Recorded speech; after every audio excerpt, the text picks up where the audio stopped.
From the first minute I stepped on the ground in Africa, I knew that my heart was there. I knew I had a heart for Africa, and honestly, I didn't even want to go home. But of course I had to, and I had experienced such incredible heartache and hardship that I saw during that first trip. So even though I got back to Toronto and I got back to my family and I didn't speak for the first 2 weeks, after that it was a matter of, okay, what am I going to do to help? How can I help? How can I get involved? How can I get people involved? And so I started to think about, how do I get my own company involved and how do I get my family involved?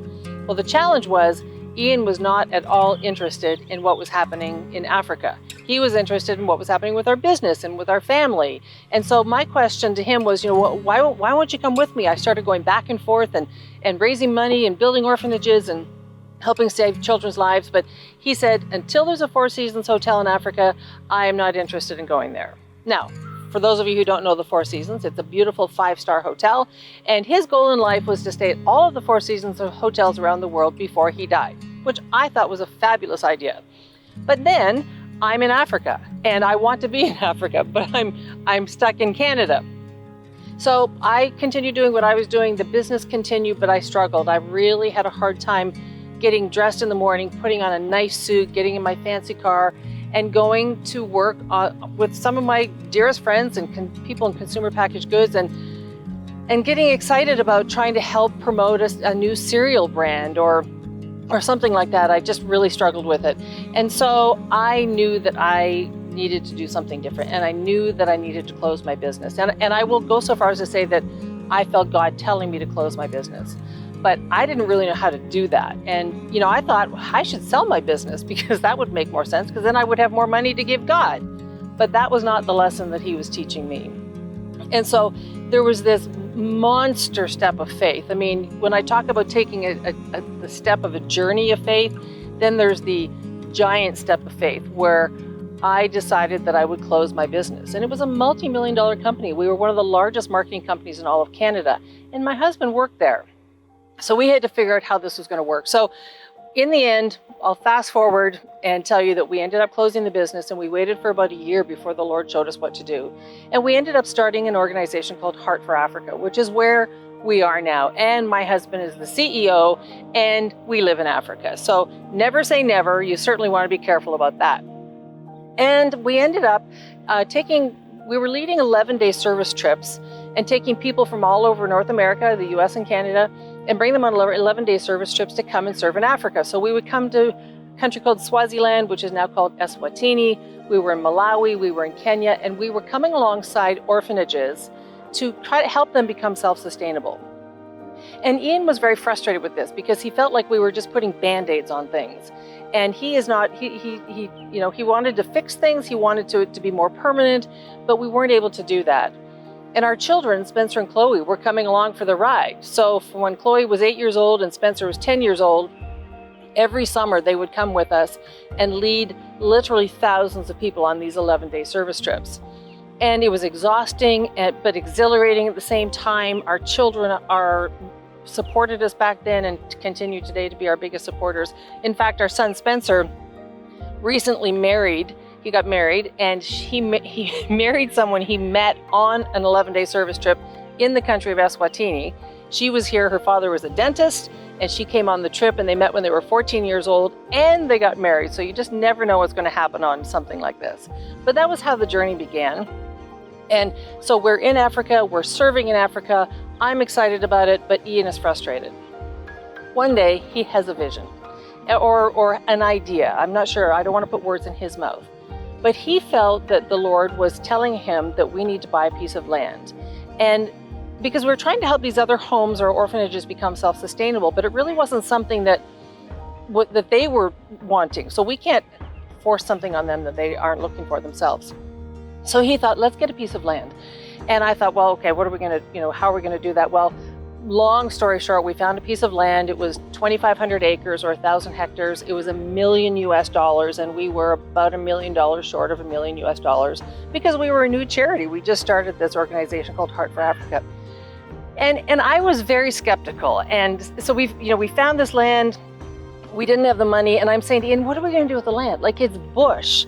There's no water. There's no electricity. There are no buildings. There's no river. There's nothing on this land. what are we going to do? And he'd say, well, I can see us having dairy cows, and we can produce milk that we can sell and then support the homes that we're talking about. And I said, you've never even seen a cow.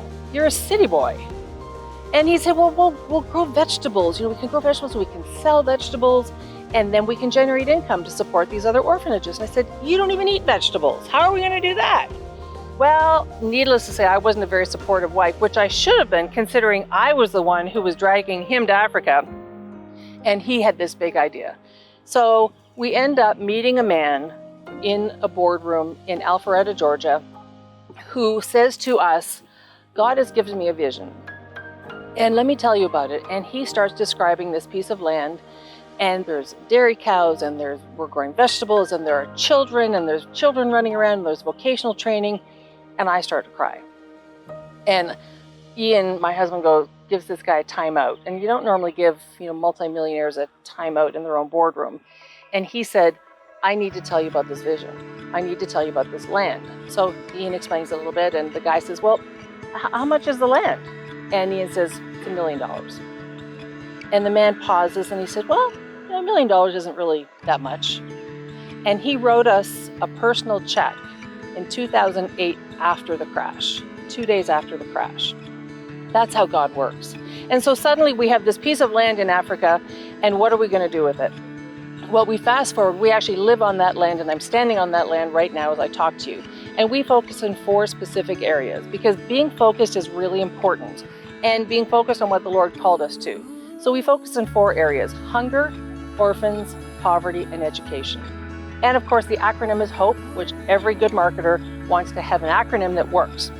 So our hunger initiative, we partner with 30 churches all around the country. In the farthest reaches where there are no people, there's people obviously, but there's no support. And we support 30 churches, and we feed 4,500 children every single week. So we deliver food, we deliver dry food pack through our partners of the Gleaning for the Hungry and Feed My Starving Children in the US that ship us food, and also the Egg Farmers of Canada, who've helped us build an egg barn. So we have 5,000 hens laying an egg every 26 hours.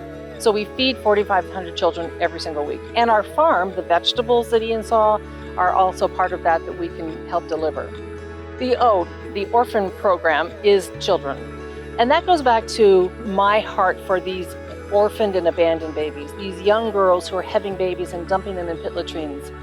And so here in Eswatini, we have a very serious problem with baby dumping and abandonment. And it's these young teenagers, so many times over and over again, they're raped, there's incest, their bodies are not their own, they're sort of property of their father or grandfather or the men in their community. And they get pregnant, and young girls, and they don't even know what it is to be pregnant. And so they go and they might deliver their baby in the river or in a pit latrine, or put the child in a plastic bag, or leave it, maybe even give birth in a hospital and then run away. And so those babies, once the police have found them and they've gone to the hospital, they will contact social welfare, and social welfare will do their own investigation. And then those children get placed with us through a court order, and they become our children. So Ian and I become the mother and the father, and that's why we say they're not orphans anymore, because they have a family. They have parents who love them, and they have brothers and sisters, and they're being well cared for. We only accept children under the age of 2 years, but we're committed to them until they're finished high school, and then beyond that into something we call the bridge. How do we get them to adulthood? How do we get them to be successful members of society? Whether they're a goat herder or they're a nurse, whether they're a teacher or working in our own dairy. So that's the O program. And currently, Ian and I are parents to more than 300 Swazi children. Our oldest is 10 and our youngest is about a week old. Poverty, that's the P. And poverty for us, our focus is on employment. How do we employ people to give them that step up on the ladder to success, or the ladder to being able to care for themselves? Rather than walking around and it's the old fish, teaching a person to fish rather than giving them fish. Instead of just handing out food, like we do in the Hunger Initiative, because those are children who need food, they don't have parents. With the Poverty Initiative, we want to employ people. So we employ more than 300 people across the entire project, and it's from the farm to the dairy to the egg, to our own children's campus, where we have 110 plus people working there. And we want to employ them so that they can make those decisions. They can pay their school fees. They can buy food for their children. They can continue caring for them without looking for outside handouts. So that's the poverty initiative. And then E. E is for education. Education is critically important to the changing the nation, changing any nation really.